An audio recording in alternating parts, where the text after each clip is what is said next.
Hi, I'm Christoph, and today we are going to have a look at building some procedural fire effects in Blender for your animation projects. I've built this fire after watching the movie Akira. If you haven't seen it, I can highly recommend it. It has some amazing animative effects in it, and it's really a must-watch for any animator out there. The scope of this tutorial will be the fire effects. The smoke will be explained in another tutorial.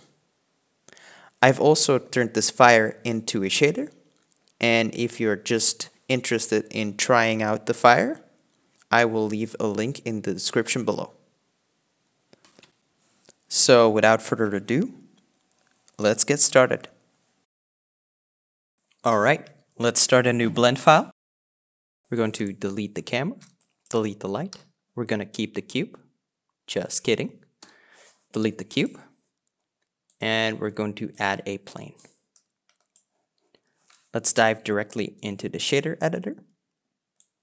And we are going to add a new material. We are going to delete the principled BSDF. And we are going to add a emission shader. The first thing we're going to add is a Voronoi texture. And we're going to plug the distance into the color. Next up, we will add a color ramp. And we're also going to add a gradient texture.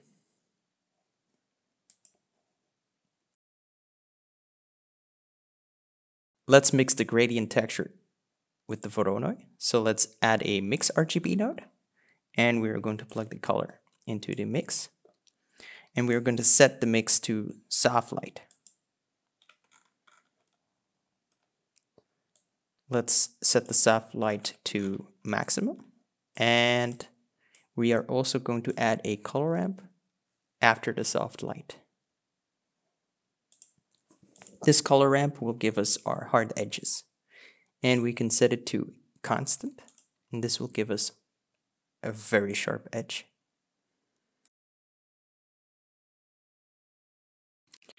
We are going to set the Voronoi to 10 on the scale. And as you can see, the shapes of the Voronoi mixed with the gradient texture gives us already something that starts to look like flames.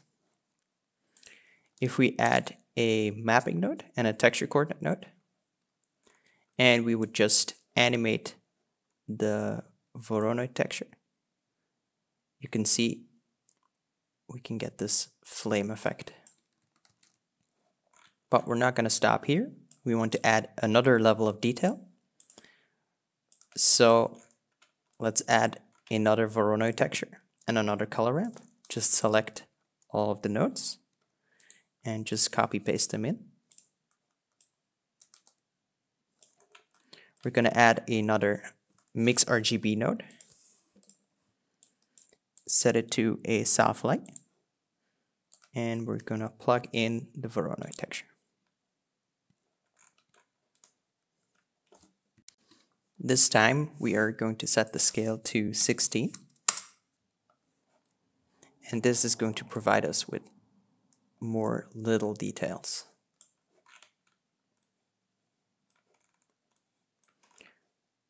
We can plug the mapping into the same texture coordinate. We're going to set it to generated for now. And then we are also going to add a third layer of Voronoi. So let's just select the mapping, Voronoi color ramp, copy paste them, add another mix RGB node, plug it in. We're also going to connect it to the generated texture coordinate. And this time we're going to set the scale to 8. And this is going to be a larger detail, which is going to move from right to left or left to right. And this is going to add a bit of extra animation to our fire. Let's also set it to soft light. And these soft lights control the different levels of detail. So we can control how much detail we want.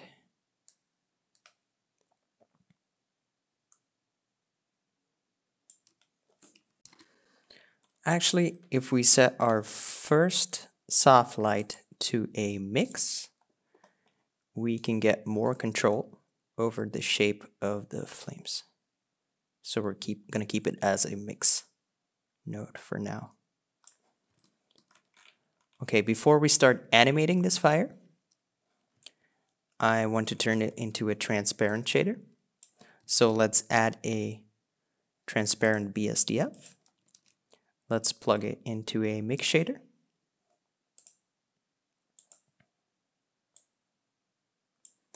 And let's plug our color ramp into the alpha of the mix shader. We are going to invert it. And then to make this transparent, set blend mode to alpha clip. And shadow mode, I'm going to set to none because I don't use it right now. The emission shader, we can set to a yellow.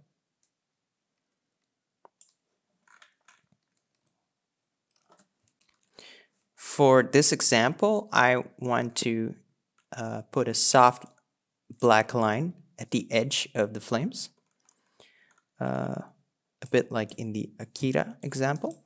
And to do this, we are going to copy paste the color ramp, and we are going to plug the soft light into this color ramp and then plug it into the emission shader. Instead of a white, we're going to select a yellow. And then if we move it, we can get a very soft edge to our flames. It's not perfect. Also, if you use too much, it's not an even line or anything. But if you keep the effect very subtle, I think it's quite all right. All right, this is the base of our fire. And I think we can start animating this now. Let's start by animating the first level of detail of our fire.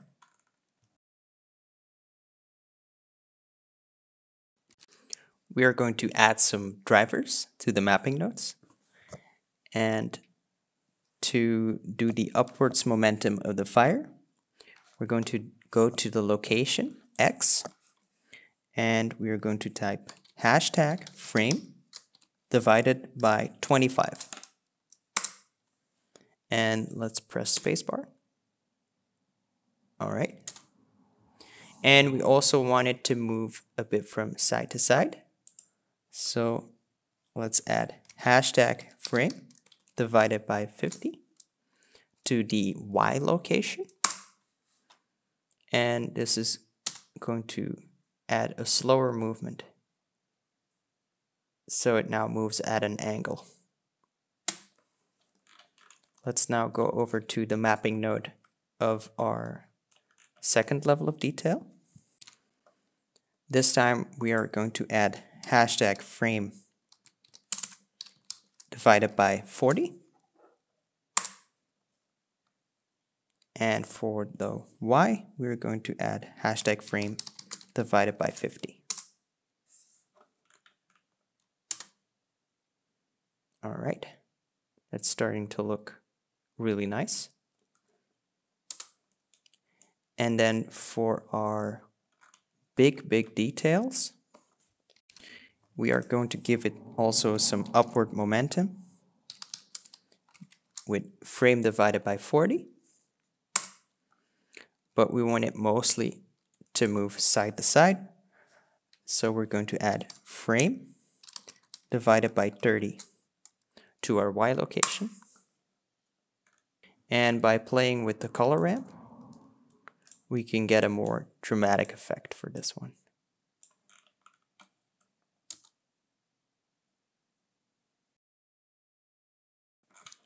Another thing we can do instead of using the color ramp is set the soft light to a multiply.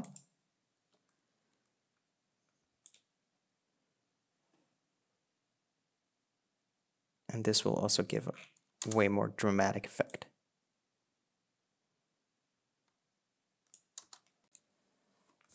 Next up, I want to distort the flames. In the Akira example, the flame is moving in a wave pattern, and it distorts the flame in a fun way. And to show you this, I'm going to add a new plane, and we are going to add an emission shader with a checker texture on it.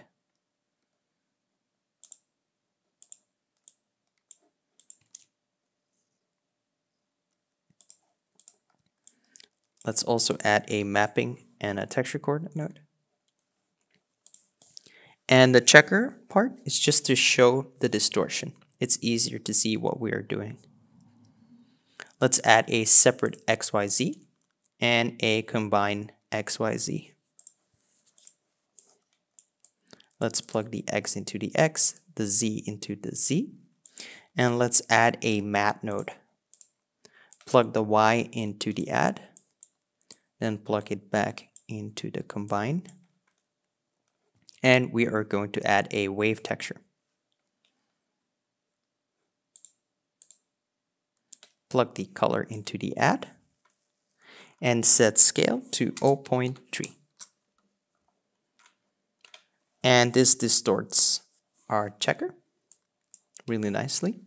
To control this, we are going to add a mix RGB, set the color to a full white, and now this slider controls the level of distortion. Now if we animate our flame, it is going to follow this distortion.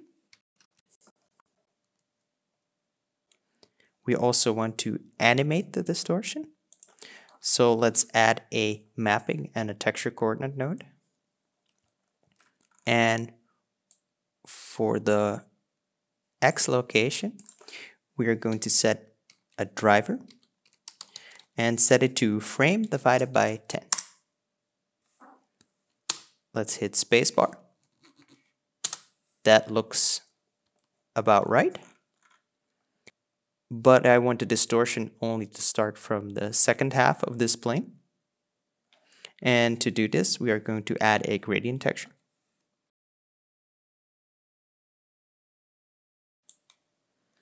And we are going to add another mix RGB node. Mix in the gradient texture. And we are going to set it to screen.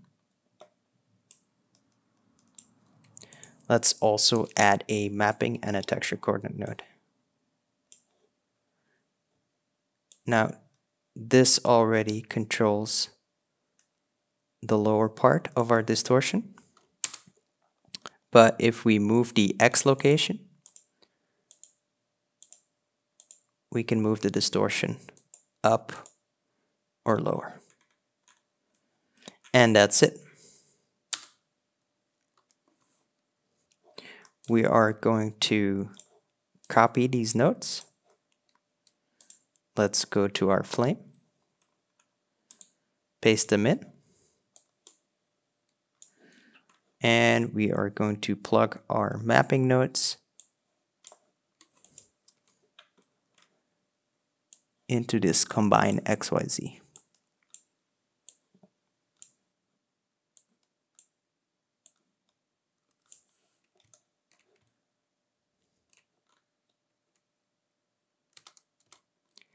It seems that copy pasting has deleted our driver. Let's add it again. Hashtag frame divided by 10. I'm going to set the mix to 0.9. And I'm going to set our location back to 0. And now let's press play. Let's delete our checker first and press play on our fire. And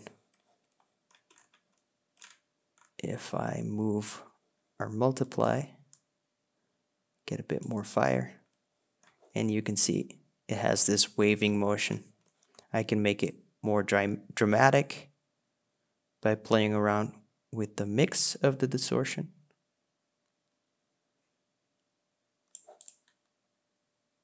And this is the basic setup for our fire shader.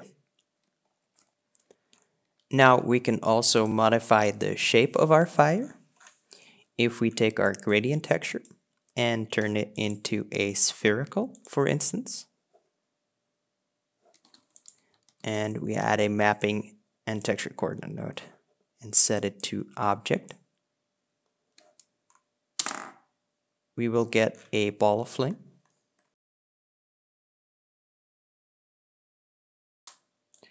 I can add a vector curves, and by modifying the curves I can lower this flame, and then also by playing around with the scale we can get this shape.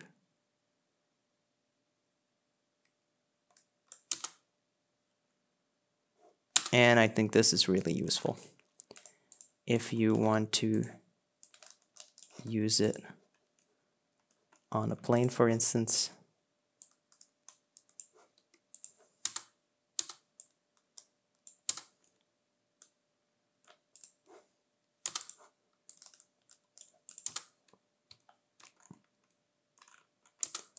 And now by controlling the mix amount of your gradient, you can also modify the fire. So you can get a more condensed fire. And also by changing the color ramp, you can go from a very small to a very big fire. Of course, after a while, you either need to reset the line or you don't need a line at all.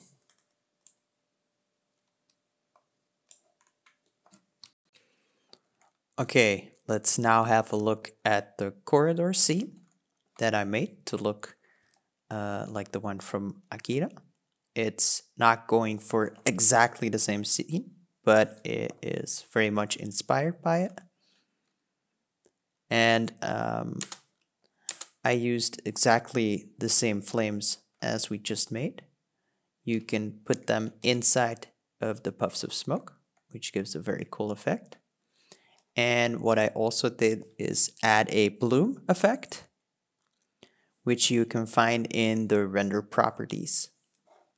And one of the things I want to show you is that actually the bloom effect is affected by the strength of the emission shader.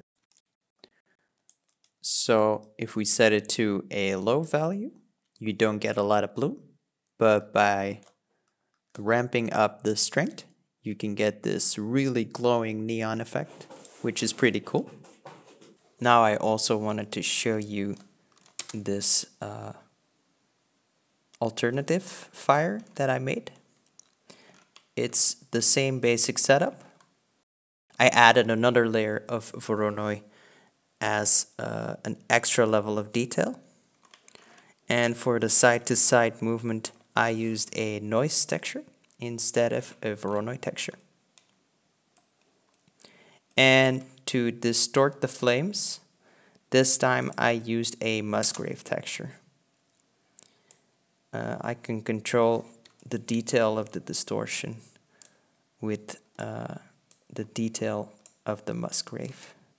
So you can see what it's doing.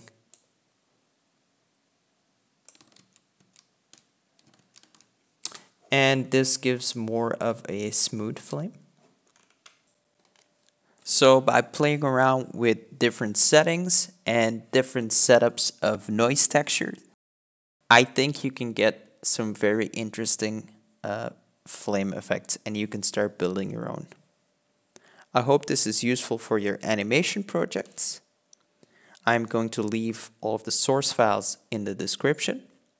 Please let me know if you liked the tutorial in the comment section. Please like and subscribe, and see you next time when we are going to tackle smoke effects.